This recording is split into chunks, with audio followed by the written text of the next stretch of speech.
मोहब्बत तो हो गई, मोहब्बत ना उम्रें देखती है ना रुतबे देखती है। कैसी वो घटिया और लालची लड़की है जो एक शादीशुदा लड़के तो बंदे से शादी करते ਸਾਡੇ ਅੰਦਰ ਦਾ ਮਰਦ ਵੀ ਨਹੀਂ ਨਾ ਮਰਦਾ ਕਿ ਤੁਹਾਡੀ ਖਤੂਨ ਨਹੀਂ ਮਰਦੀ ਪਈ ਤੇ ਸਾਡੇ ਮਰਦ ਨੂੰ ਕਾਹਦੀ ਮਾਰਨ ਪਈ ਹੈ। ਤੁਹਾਡੀ ਮਿਹਰਬਾਨੀ ਹੈ ਕਾਸੀ ਗਾਉ ਜੇ ਛੋਟਾ ਲਫ਼ਜ਼ ਹੈ झूठा लफ्ज है। ਹਾਂ ਮਤਲਬ ਇੱਕ ਬੰਦਾ ਮਾਫ ਕਰਨ ਦਾ ਮਤਲਬ ਕੀ ਕਰ ਰਿਹਾ ਮਸੂ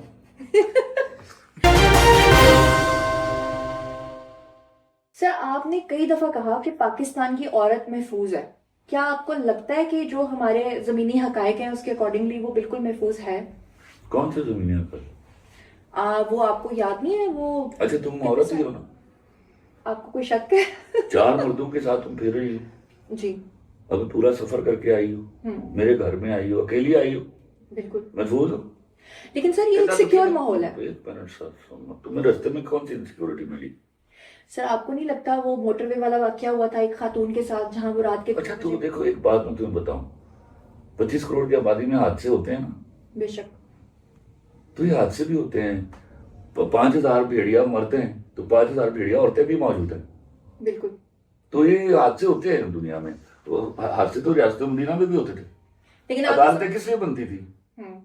जो हादसे होते थे, जो जुल्म होते थे, जो जुर्म होते थे, उनके तदारुक के लिए। तो ये हमेशा होते हैं। अब एक वाकया 10,000 मर्दों के साथ बड़े बड़े वाकयात हुए हैं, वो भी खोट किया करो। बिल्कुल। वो एक बदनसीब वाकया था जिसमें एक औरत के साथ इतनी बड़ा जुल्म किया गया, लेकिन ऐसे कई मामला मर्दों के साथ भी हुए हैं। रोज 10 लोग मर्डर हो जाते हैं। कभी उनको बैठ के मेंशन किया तुम लोग ने? मैं तो हर तरह का ब्लॉग बनाती हूँ, लेकिन बिल्कुल नहीं करती हो। ये हमारी प्रॉब्लम आ गई हुई है। देखो तुम लोग जेंडर कॉम्प्लेक्स में चले गए हो। अगर तुम तादाद सुनो, अगर फर्ज करो आज 150 बंदा कत्ल हुआ है तो उसमें 10 औरतें होगी, 140 मर्दों का, तो उन 140 मर्दों का तो गुस्सा नहीं करती हो तुम लोग। लेकिन सर एक बात बताएं, आप कहते हैं कि औरत महफूज है। शर्म आ गई।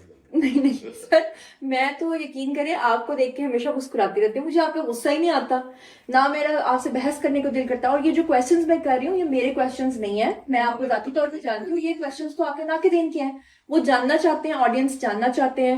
जब मैं उनको जाके बताती हूँ कि खलील साहब के साथ मेरे फैमिली टर्म्स हैं, तो वो पूछते हैं अच्छा ऐसा है ऐसा है। जो ठेडा लगदा ना कुड़ी या मुंडे ਨੂੰ ਦੋਵਾਂ ਦਾ ਗਿੱਟਾ ਟੁੱਟੇ ਤੇ ਦੋਵਾਂ ਦਾ ਗਿੱਟਾ ਹੀ ਟੁੱਟਦਾ ਹੈ, ਉਹਦਾ ਕੋਈ ਵੱਖਰਾ ਗਿੱਟਾ ਨਹੀਂ। उन्हीं दर्द उन्हीं भी बेचारे में हो रही होती। तो जिक्र करो, जेंडर को निकालो बीच में।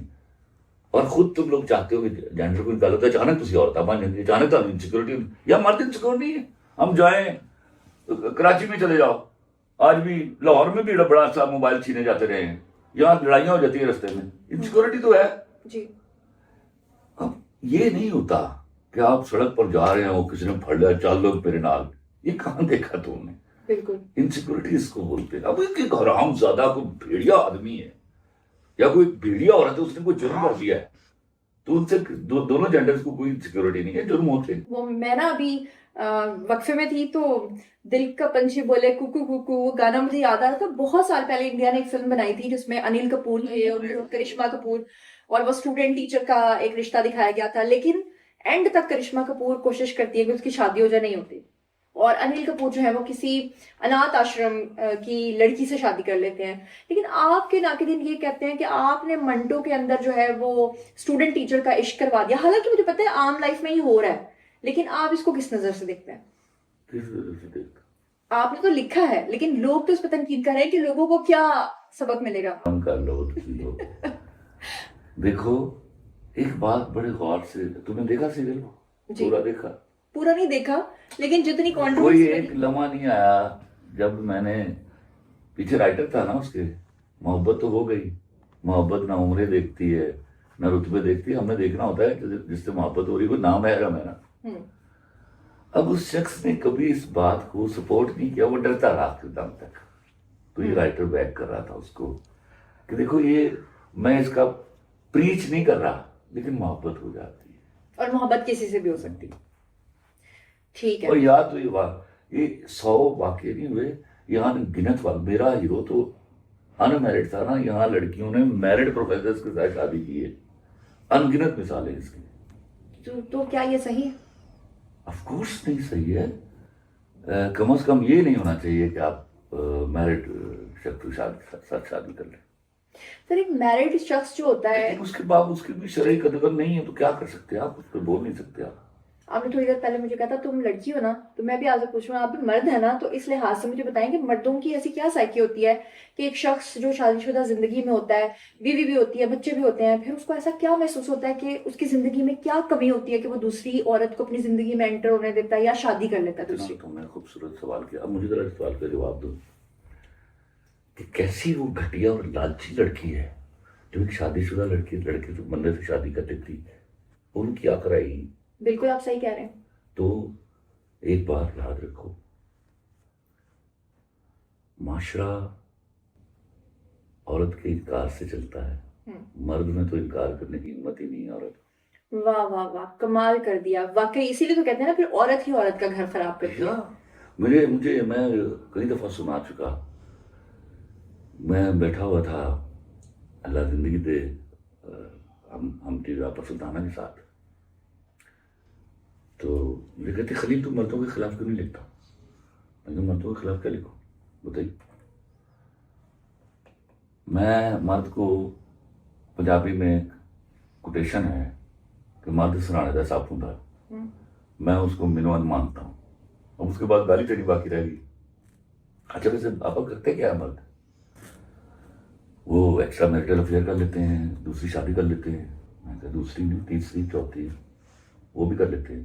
कर दे कि आपस कर लेते तो तुम ना कर नहीं करा बंद दिया पुतला बनो, उनके खिलाफ लेके निकलो प्ले कार्ड जो शौहर के, उनके शौहर के साथ शादी कर लेती है, मर्दा के खिलाफ क्यों निकली है? मैं तो गारंटी कर रहा हूँ देखो ना नहीं होनी तो तुसी तो ना करो। लेकिन सर एक और भी बात बताएं कि आपने इतने अनगिनत ड्रामे लिखे हैं, तो क्या आपका ताल्लुक शोबिज से है? मुझे बताएं कि शो बिजनेस के अंदर मोस्टली ये बात की जाती है कि खवातीन को जिनसी तौर पे हिरासा करने की ऑफर्स आती हैं, हिरासा किया जाता है काम के बदले में, या कास्टिंग काउच।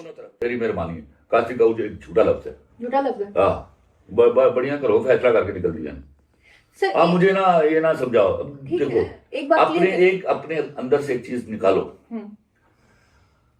मर्द की जिल्लत में अपनी इज्जत ढूंढोगी ना, कभी नहीं मिलेगी आपको। ये दोनों तरफा होता है।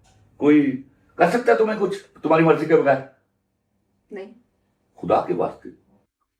लेकिन ये भी तो कोई लेकिन नहीं है, कोई लेकिन। मैं उसकी मिसालें देता हूं।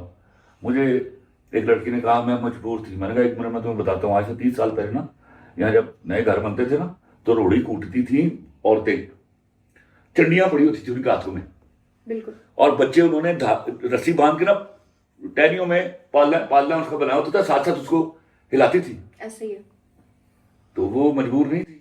बिल्कुल, आप ये बिल्कुल सही कह रहे हैं, मैं आपके इस पॉइंट से 100% एग्री करती हूँ।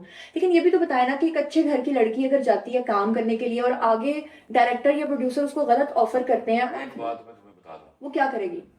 जिसमें टैलेंट है ना, ऑफर करते तुसी ना मनो ना, कोई और काम कर लो, फिर आगे लगी तुझे यही काम करना है। और अगर आपका टैलेंट है ना, कोई आपको कुछ नहीं करता। आप सीधा सीधा आती है। टैलेंट नहीं होता ना, देखो बहाने नालायकों के पास होते हैं, समझ आई? बिल्कुल। हाँ, जिनके पास टैलेंट है वो आई हैं, उन्होंने अपने हिस्से की दुनिया फतह की है और नाम कमाया। ऐसा नहीं है कि वो मौजूद नहीं। मैं आपकी इस बात से भी एग्री करती हूँ काफी हद तक, 75%। लेकिन इसमें कुछ ये है कि खवातीन को 75% तो इसमें एग्री करनी कि 25% तेरे अंदर तो जेंडर नहीं मारती खातून, या इसको मारना होगा। आप दो तरफा अंदर की खातून मार दूं तो क्या बन जाऊं? फिर साडे अंदर दा मर्द भी नहीं ना मारदा, जे ताडी खातून नहीं मारदी पई ते साडे मर्द नु करी मारे पई है। तो सर मैंने क्यों मारा? मैंने तो जसारत की एक, यही तो हो रहा है, यही तो हो रहा है। एक बात याद रखो, जो मुजरिम है ना, वो मर्द हो औरत हो, उसको मुजरिम कहो, बेशक, तब ये मामला तवाजुन आएगा। बिल्कुल। अगर एक औरत को के साथ जुर्म हो गया है और आपने उसको शोषा शुरू कर दिया, तो आप खुदा के वास्ते एट द सेम टाइम 10 मर्दों के साथ भी वो जुर्म हो रहे हैं, उसकी भी बात करो।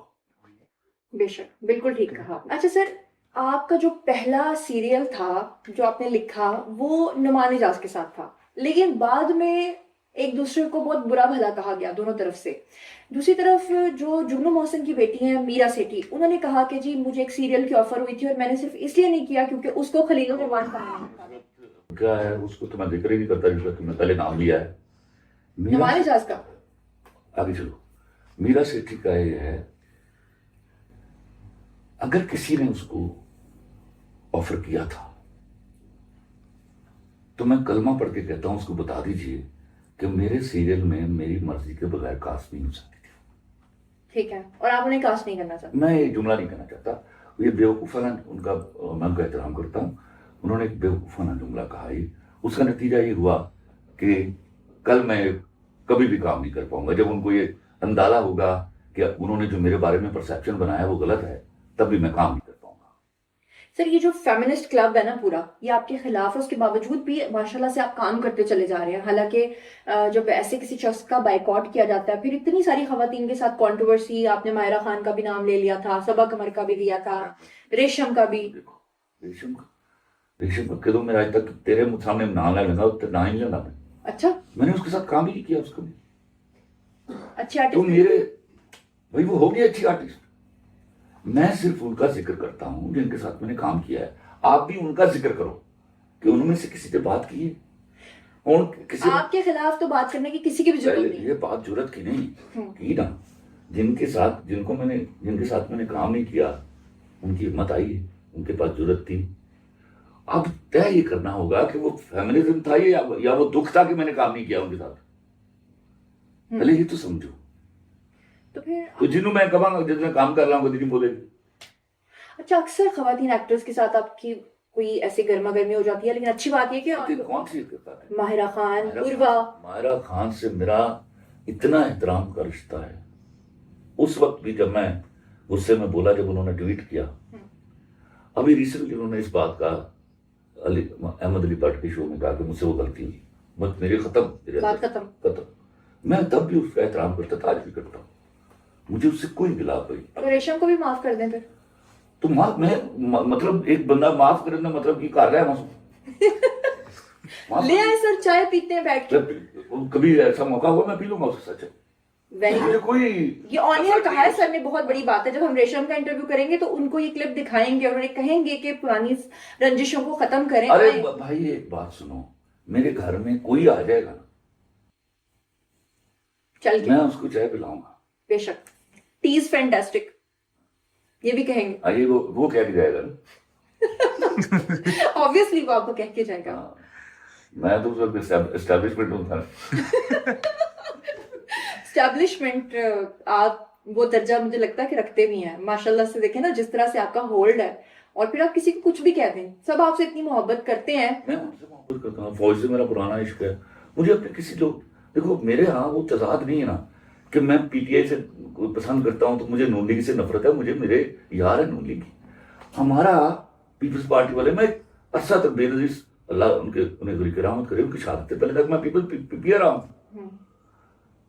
मेरे लोग हैं, मैं उनका हूं, मैं नफरत नहीं कर रहा। उनको नफरत नहीं है मुझसे, इख्तलाफ है।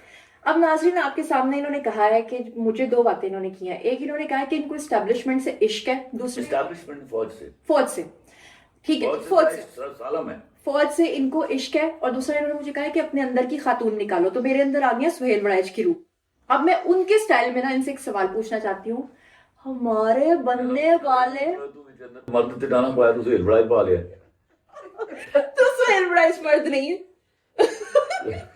मेरा दोस्त है, मैं तो बड़ा काम करता हूँ, मैं तो जिगत कर रहा हूँ। आई होप कि वो माइंड नहीं करेंगे।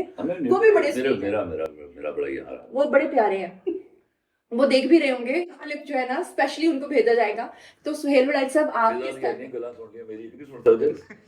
देख लें। हाँ बिल्कुल, फिजा अली ने मेरा बड़ा एहतराम करते। तो उन्हीं के स्टाइल में आपसे सवाल पूछती हूँ कि वो अपने स्टाइल में पूछना, नहीं उन्हीं के स्टाइल। सर सुन लेना, अब आपके इतने प्यारे वो दोस्त हैं, तो आपको फौज से जो मोहब्बत थी उसमें आसिम मुनीर जो हमारे नए सीडीएफ बने हैं, उनसे कोई मोहब्बत का इजहार किया? नहीं, इजहार नहीं किया, लेकिन देखो मेरे इस बात से मुझे तकलीफ हो सकती है कि उनके उनके दौरे इक़्तिदार में इमरान खान अंदर अंदर है, लेकिन वो मेरा फौजी है, जर्नैल है मेरा, उसकी डिसरिस्पेक्ट तो नहीं करता मैं। बेशक। हाँ, देखो मैं फौजियों के साथ रहा हूँ, वो मुझसे बहुत प्यार करते हैं, मैंने देखा है अपने लोगों को, अपने फौजियों को, how committed they are towards the country. कोई खाला जी का घर है यार, जान देने के लिए तनख्वाह कोई नहीं लेता, समझ आई है? इस बात को शर्म आनी चाहिए किसी को, ये तुम्हारे वो वही करते रहे हैं इस जमाने में। तो क्या माजी में कभी जनरल बाजवा से भी मोहब्बत का इजहार हुआ था? उनसे मेरा देखो, मेरा मेरा मेरा रहा सलाम दुआ रही उनके साथ। मेरा मोहब्बतें ताल्लुकात जो हैं वो साथ चलने से होते हैं। अब मेरा एक फौजी है, वो चाहे मुझे ना पसंद कर रहा हो, मेरा फौजी है, वो मेरे लिए जान देने के लिए सरहद पे खड़ा है, मुझे तो मोहब्बत है उससे। आपको नहीं लगता कि जेल में बैठ के फैज हमीद आप ही के ड्रामास देखते होंगे? अल्लाह करे वो देखते हो, फैज़ हमीद इतना टारगेट क्यों करते हो? नहीं नहीं, मैंने तो जनरली बात की। जियाउल पे आओ, जियाउल हक का सर मुझे जियाउल पे आओ, जिनकी पैदावार आएंगी उस पर बात क्यों नहीं करती हो? कर ले। तो करेंगे ना कि करेंगे, जरूर करेंगे, जो बातें रह गई हैं वो हम करेंगे। तो गाइज अभी भी बहुत सारे सवाल आते हैं, लेकिन प्रोग्राम का टाइम खत्म हो रहा है। तो आपको मैं एक बात बताना चाहती हूँ कि खलील साहब का ना एक बड़ा पसंदीदा गाना था, अब की बार पूनम में जब तू आएगी मिलने। ये गाना गुनगुनाते इनकी एक शख्स के साथ लड़ाई भी हो गई थी और फिर उसके बाद सुलह भी हो गई थी, और जहाँ पे खलील साहब हो वहां पे माफी मांगी थी उसने। उसने आपसे माफी मांगी थी, वो क्या किस्सा था वो बता दीजिए। मैं नेशनल बैंक में था और कोटली आज़ाद कश्मीर में चौक शेदा ब्रांच कोटली में मैं ट्रेजरी इंचार्ज था। तो ट्रेजरी जो ब्रांच होती है ना, वहाँ ब्रांच खुलती, बैंक खुलता है 8 बजे, तो एकदम रश होता है अंदर, 800-900 लोग अंदर आ जाते हैं। फिर रुपए का, करोड़ का, बिलियन का बिल वहां से पास होना नेशनल बैंक से। नेशनल बैंक वहाँ एक्ट करता है स्टेट बैंक ऑफ पाकिस्तान। तो मैं कुछ 4-5 दिन से मैं गाना सुना हुआ था और मैं पढ़ते पढ़ाते हुए गाता था वो, अब की बात पूनम, अब के साल पूनम में जब तू आएगी मिलने। इंतजार आप पूनम का कर रहे थे, हाँ कोई और गया आपके पास? मुझे गाना बहुत अच्छा है, वो आज भी मैं सुनता हूँ। वो नेशनल बैंक का ही एक ऑफिसर था जिसने गाया हुआ था। तो पिछले कोई 1 हफ्ते से प्रैक्टिस चल रही थी मेरी, उधर मैं पढ़ाई में भी था। मैं सुबह आया तो मेरा असिस्टेंट किताबें लगा रहा था और मैं हमिंग कर रहा था। अचानक एक आवाज आती है, मौसीकी फरमा रहे। मैंने देखा एक दाढ़ी वाले शख्स थे। हमें जी बस पसंद आया तो वो याद रह गया। तो उसने सलाम का जवाब नहीं दिया। मैं सॉरी सॉरी सॉरी, मैं बड़ा पक्का मुसलमान, अगर तू सलाम की थी मैं नहीं सुनी, मैं माफ़ी चाहना, वालेकुम अस्सलाम। नहीं तो उसने मौसीकी फरमा रहे हो। मैं फिर माजरत की, पर इन्हीं की माजरत करना हूँ। उसके बाद मैंने तबीयत साफ की, मैंने कहा पीएम को बोला बात पे। अच्छा, जाते उसने बताया कि वो डिप्टी कमिश्नर फीजुर रहमान का पीए है। अब वो जो चेक साइन होना उनका जो जाना है, उसका सेकंड सिग्नेटरी मैं हूँ। अब वो चेक साइन नहीं होता तो ड्राफ्ट साइन नहीं होता, मैं साइन नहीं करता, वो जा नहीं सकता। अब वो बड़ी गाली गलोच, फिर वो फंस गया, उन्होंने चला गया वो। अब डिप्टी कमिश्नर से पहले मामला हो चुका था मेरा, जब मैं नया गया क्रिकेट टीम में गया। वो एक कलाला वाकया वो यहाँ सुना नहीं सकता मैं, मुझे शर्म आती उसकी। तो अब 1 बजे ब्रांच बंद हो गई, 2 बजे डिप्टी कमिश्नर साहब अंदर दाखिल होते हैं। वो करीब से गुजर कर मेरे बोले, साले मुखिल साहब। मैं वाले साहब उसी का चीफ मैनेजर था हमारे चौधरी रजाक, उसके कमरे में चला गया। 15 मिनट बाद में चीफ मैनेजर आया। सर उनको सर खत्म करते हूँ, काला गुस्सा नहीं। सर डिप्टी कमिश्नर आए नहीं, मैं आए थे मैं करा बंदा थी, डिप्टी कमिश्नर साहब आ गए नहीं, अलग में क्या बंदा। उन्होंने शाम में बैठ जाऊँ, मैं कहा बिल्कुल बैठो, तशरीफ रखो। बिठाया। सर अखीर गल तो किसी ਉਹਦੇ ਤੇ ਮੁਕਰੀ ਨਾ ਕੋਈ सुलह माफी थी। हाँ हुक्म, मैं क्या बंदा बुलाओ। बंदा आ गया, आगे ने माफी नहीं माफी नहीं माफी बैठ, तो बैठता नहीं। मैं तेन कह रहा ना तेरे डीसी साहब का दफ्तर नहीं मेरा दफ्तर है, बैठ के बैठ गया। मैं पूरी आवाज तीन अंतरिया का गाना मैं पूरा गला गया। आपने पूरा गाना सुनाया और फिर जब आपने मैंने कहा, गाना सुना दिया, मैं कैसा है, कहता अच्छा है, मैं ले आ ड्राफ्ट साइन कर दिया। तो इसी मुस्कुराहट के साथ हमेशा आप हंसते मुस्कुराते रहें। आज के प्रोग्राम से हमें दीजिए इजाजत, लेकिन जाते जाते कोई आखिरी एक बात जो आज तक आपने किसी प्रोग्राम में ना कही हो। मैं बस अपने लोगों को सिर्फ इतना कहता हूँ, किसी पार्टी से अपनी पसंदीदगी की वजह से दूसरी पार्टी के शख्स से नफरत मत कीजिए। हम इस मिट्टी के चने हुए लोग हैं, हम एक दूसरे के अपने हैं। बेशक। आपको नवाज शरीफ से मोहब्बत हो सकती है, मुझे इमरान खान से हो सकती है, ये बात से नफरत नहीं है, वजह इख्तलाफ है। इख्तलाफ को बैठ के डिबेट से तय कीजिए। हो सकता है आप गलत हो सकता है मैं गलत हूँ, लेकिन ये बातें दलीलों से साबित होती हैं। लीडर पूजने के लिए नहीं आते, लीडर को पसंद करते हैं। पूजा हम उसकी करते हैं जो ऊपर है। बस इससे ज्यादा मैं आपसे कोई ये मामले आपके अंदर आ जाएंगे, वो जो इंडिया में अंधभक्त है, अंधभक्त ना बनिए। You are better people than that. एक दूसरे से मोहब्बत कीजिए। इख्तलाफ राय बड़ी आला चीज है। नफरत thank you so much sir. आज आपके साथ मिलके वो ही पुरानी यादें रिवाइव हो गई हैं। बहुत ही अच्छा लगा। बहुत बहुत शुक्रिया। Thank you so much. I hope कि आपको आज का इंटरव्यू बहुत अच्छा लगा होगा। अगर आपकी भी कोई पसंदीदा शख्सियत हैं जिनके बारे में आप सुनना, देखना, जानना चाहते हैं, तो उनका भी हम इंटरव्यू करेंगे। कौन होगी वो नेक्स्ट शख्सियत जिसके बारे में आप जानना चाहते हैं, जरूर बताइएगा। अपना बहुत ख्याल रखिएगा। फीडबैक देना मत भूलिएगा। अल्लाह ने के बाद।